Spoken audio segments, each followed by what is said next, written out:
ಎಲ್ಲರಿಗೂ ನಮಸ್ಕಾರ. ಇವತ್ತಿನ ಈ ಚರ್ಚೆಗೆ ಸ್ವಾಗತ.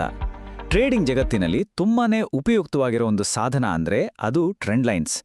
ಅದರಲ್ಲಿ ಪರಿಣತಿ ಸಾಧಿಸೋದು ಹೇಗೆ ಅಂತ ಇವತ್ತು ಸರಳವಾಗಿ ತಿಳ್ಕೊಳ್ಳೋಣ. ಸರಿ, ಈಗ ಯಾವುದೇ ಒಂದು ಚಾರ್ಟ್ ಓಪನ್ ಮಾಡಿದ ತಕ್ಷಣ ಪ್ರತಿಯೊಬ್ಬ ಟ್ರೇಡರ್ಗೂ ಬರೋ ಮೊದಲ ಪ್ರಶ್ನೆನೇ ಇದು: ಮಾರ್ಕೆಟ್ ಮೇಲೆ ಹೋಗ್ತಿದ್ಯಾ ಅಥವಾ ಕೆಳಗೆ ಬರ್ತಿದ್ಯಾ?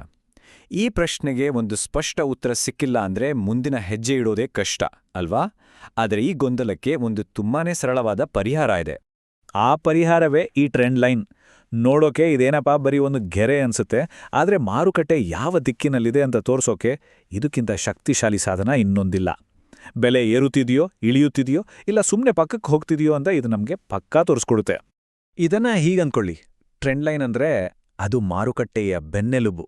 ನಮ್ಮ ದೇಹಕ್ಕೆ ಬೆನ್ನೆಲುಬು ಹೇಗೆ ಒಂದು ಆಕಾರ, ಒಂದು ಆಧಾರ ಕೊಡುತ್ತೋ, ಠೀಕಾಗೇನೆ ಈ ಟ್ರೆಂಡ್ ಲೈನ್ ಗಂಧಲಾದಂತೆ ಕಾಣೋ ಮಾರುಕಟ್ಟೆಯ ಚಲನೆಗೆ ಒಂದು ರಚನೆ ಮತ್ತೆ ದಿಕ್ಕನ್ನ ಕೊಡುತ್ತೆ.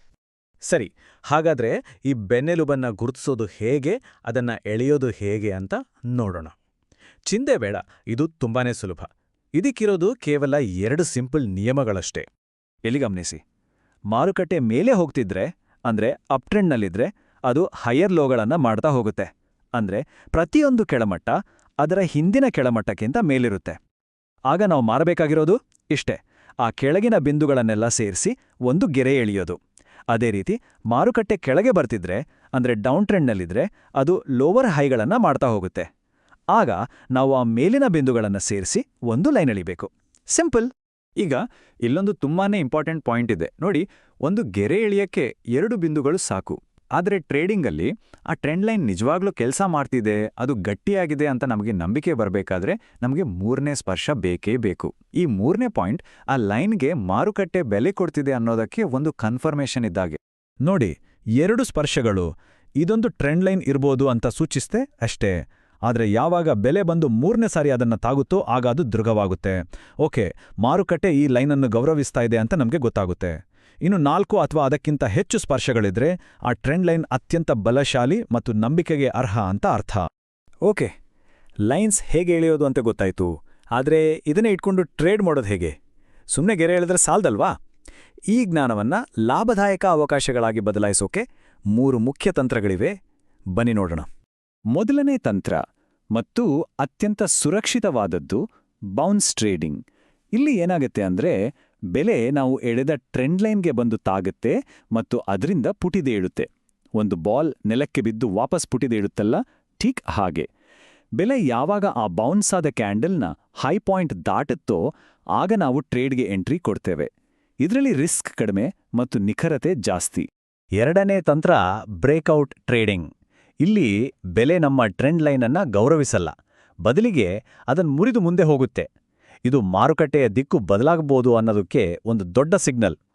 ಇದರಿಂದ ದೊಡ್ಡ ಲಾಭ ಮಾಡ್ಕೋಬೋದು, ಆದರೆ ಜೊತೆಗೆ ಅಪಾಯನೂ ಇದೆ. ಆ ಅಪಾಯವನ್ನ ತಪ್ಪಿಸೋಕೆ ಬ್ರೇಕ್ಔಟ್ ಆದ ತಕ್ಷಣನೇ ಆತುರದಿಂದ ಟ್ರೇಡ್ ಮಾಡಬಾರ್ದು. ಸರಿಯಾದ ವಿಧಾನ ಅಂದ್ರೆ ಮೊದಲನೇ ಸ್ಟೆಪ್, ಬೆಲೆ ಆ ಲೈನನ್ನು ಮುರಿದು ಅದರ ಮೇಲೆ ಕ್ಲೋಸ್ ಆಗೋವರೆಗೂ ಕಾಯಬೇಕು. ಎರಡನೇ ಸ್ಟೆಪ್, ಅದು ಮತ್ತೆ ವಾಪಸ್ ಬಂದು ಆ ಲೈನನ್ನು ರೀಟೆಸ್ಟ್ ಮಾಡೋವರೆಗೂ ಕಾಯಬೇಕು. ಆ ರೀಟೆಸ್ಟ್ ಯಶಸ್ವಿ ಆದ ಮೇಲೇನೆ ನಾವು ಟ್ರೇಡ್ಗೆ ಎಂಟ್ರಿ ಆಗಬೇಕು.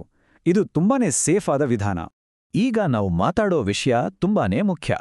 ಆರಂಭಿಕ ಟ್ರೇಡರ್ಗಳು ಮಾಡುವ ಅತಿ ದೊಡ್ಡ ಮತ್ತು ತುಂಬಾನೇ ದುಬಾರಿಯಾದ ತಪ್ಪು ಅಂದ್ರೆ ಇದೇ: ನಕಲಿ ಬ್ರೇಕ್ಔಟ್ಗಳು ಅಥವಾ ಫೇಕ್ ಬ್ರೇಕ್ಔಟ್ಗಳ ಬಲೆಗೆ ಬೀಳೋದು. ಹೌದು, ಇದನ್ನ ಹೆಚ್ಚಿನ ಆರಂಭಿಕರ ಮಾಡುವ ತಪ್ಪು ಅಂತಾನೆ ಹೇಳ್ತಾರೆ. ಬೆಲೆ ಟ್ರೆಂಡ್ ಲೈನ್ ದಾಟಿದ ಹಾಗೆ ಕಾಣುತ್ತೆ, ತಕ್ಷಣ ಟ್ರೇಡ್ಗೆ ಜಿಗಿತಾರೆ. ಆದರೆ ಬೆಲೆ ತಕ್ಷಣನೇ ಯೂಟರ್ನ್ ಹೊಡೆದು ವಾಪಸ್ ಬಂದು ಅವರ ಸ್ಟಾಪ್ ಲಾಸ್ ಅನ್ನು ಹಿಟ್ ಮಾಡಿಬಿಡುತ್ತೆ. ಈ ಬಲೆಯಿಂದ ಹೇಗೆ ಪಾರಾಗೋದು ಅಂತ ತಿಳ್ಕೊಳ್ಳೋದು ತುಂಬಾನೇ ಮುಖ್ಯ. ಹಾಗಾದ್ರೆ ಒಂದು ಬ್ರೇಕ್ಔಟ್ ನಕಲಿ ಅಂತ ಹೇಗೆ ಗೊತ್ತಾಗತ್ತೆ? ಕೆಲವು ಸುಳಿವುಗಳಿವೆ. 1, ಬ್ರೇಕ್ಔಟ್ ಆಗುವಾಗ ವಾಲ್ಯೂಮ್ ಅಂದ್ರೆ ಟ್ರೇಡಿಂಗ್ ಪ್ರಮಾಣ ಕಡಿಮೆ ಇದ್ರೆ. 2, ಕ್ಯಾಂಡಲ್ನ ಪೂರ್ತಿ ಬಾಡಿ ಬದಲಿಗೆ ಕೇವಲ ಅದರ ಬತ್ತಿ ಅಂದ್ರೆ ವಿಕ್ ಮಾತ್ರ ಲೈನ್ ದಾಟಿದ್ರೆ. 3, ಯಾವುದೋ ಹಠಾತ್ ಸುದ್ದಿಯಿಂದ ಬೆಲೆ ಸ್ಪೈಕ್ ಆಗಿದ್ರೆ. ಮತ್ತು ಕೊನೆಯದಾಗಿ ಬೆಲೆ ರೀಟೆಸ್ಟ್ ಮಾಡೋಕ್ ಬಂದು ಫೇಲ್ ಆದ್ರೆ ಅದು ಖಂಡಿತವಾಗಿ ಒಂದು ಬಲೆ. ಸರಿ, ಇಷ್ಟೊತ್ತು ಕಲ್ತಿದ್ದನ್ನೆಲ್ಲ ಸೇರಿಸಿ ಅಪ್ ಟ್ರೆಂಡ್ ಮತ್ತು ಡೌನ್ ಟ್ರೆಂಡ್ ಈ 2 ಸನ್ನಿವೇಶಗಳಿಗೆ ಒಂದು ಸರಳವಾದ ಆಕ್ಷನ್ ತಗೊಳ್ಳಕ್ಕೆ ರೆಡಿ ಇರೋ ಒಂದು ಯೋಜನೆಯನ್ನ ರೂಪಿಸೋಣ. ಈ ಟೇಬಲ್ ನೋಡಿ, ಎಲ್ಲವೂ ಕ್ಲಿಯರ್ ಆಗುತ್ತೆ. ಅಪ್ ಟ್ರೆಂಡ್ ಇದ್ರೆ ಬೌನ್ಸ್ ಅಥವಾ ರೀಟೆಸ್ಟ್ ಕ್ಯಾಂಡಲ್ನ ಹೈ ದಾಟಿದ ಮೇಲೆ ಎಂಟ್ರಿ. ನಮ್ಮ ಸ್ಟಾಪ್ ಲಾಸ್ ಟ್ರೆಂಡ್ ಲೈನ್ನ ಸ್ವಲ್ಪ ಕೆಳಗೆ ಇರುತ್ತೆ. ಲಾಭದ ಗುರಿ ಈ ಹಿಂದೆ ಬೆಲೆ ತಲುಪಿದ್ದ ಗರಿಷ್ಠ ಮಟ್ಟ ಅಂದ್ರೆ ಸ್ವಿಂಗ್ ಹೈ. ಡೌನ್ ಟ್ರೆಂಡ್ ಇದ್ರೆ ಇದಕ್ಕೆ ಪೂರ್ತಿ ಉಲ್ಟಾ. ಬ್ರೇಕ್ ಡೌನ್ ಅಥವಾ ರೀಟೆಸ್ಟ್ ಕ್ಯಾಂಡಲ್ನ ಲೋ ಕೆಳಗೆ ಹೋದಾಗ ಎಂಟ್ರಿ, ಸ್ಟಾಪ್ ಲಾಸ್ ಟ್ರೆಂಡ್ ಲೈನ್ನ ಮೇಲೆ, ಮತ್ತು ಗುರಿ ಈ ಹಿಂದೆ ಬೆಲೆ ತಲುಪಿದ್ದ ಕನಿಷ್ಠ ಮಟ್ಟ ಅಂದ್ರೆ ಸ್ವಿಂಗ್ ಲೋ. ಕೊನೆಯದಾಗಿ ಒಂದು ಮಾತು ನೆನ್ಪಿರ್ಲಿ, ಟ್ರೇಡಿಂಗಲ್ಲಿ ಗೆಲ್ಲೋಕೆ ಯಾವಾಗಲೂ ಕಾಂಪ್ಲೆಕ್ಸ್ ಆದ ಇಂಡಿಕೇಟರ್ಸ್, ದೊಡ್ಡ ದೊಡ್ಡ ಸ್ಟ್ರಾಟಜಿಗಳೇ ಬೇಕಂತೇನಿಲ್ಲ. ಕೆಲವೊಮ್ಮೆ ಈ ಟ್ರೆಂಡ್ ಲೈನ್ ಅಂತಹ ಸರಳವಾದ ಮೂಲಭೂತವಾದ ಒಂದು ಕೌಶಲ್ಯದಲ್ಲಿ ಪರಿಣತಿ ಸಾಧಿಸಿದ್ರೆ ಸಾಕು, ನಮ್ಮ ಟ್ರೇಡಿಂಗ್ ನಿಖರತೆ ತುಂಬಾನೇ ಸುಧಾರಿಸುತ್ತೆ. ಸರಿ, ಈಗ ನಿಮ್ಗೆಲ್ಲ ಮಾರುಕಟ್ಟೆಯ ಬೆನ್ನೆಲುಬು ಹೇಗೆ ಗುರುತಿಸೋದು ಅಂತ ಗೊತ್ತಾಗಿದೆ. ಹಾಗಾದ್ರೆ ಈ ಅಡಿಪಾಯದ ಮೇಲೆ ಸಪೋರ್ಟ್ ಮತ್ತು ರೆಸಿಸ್ಟೆನ್ಸ್ನಂತಹ ಬೇರೆ ಯಾವೆಲ್ಲ ರಚನೆಗಳನ್ನು ಕಟ್ಬೋದು? ಇದರ ಬಗ್ಗೆ ಯೋಚನೆ ಮಾಡಿ. ಮುಂದಿನ ಚರ್ಚೆಯಲ್ಲಿ ಮತ್ತೆ ಭೇಟಿಯಾಗೋಣ.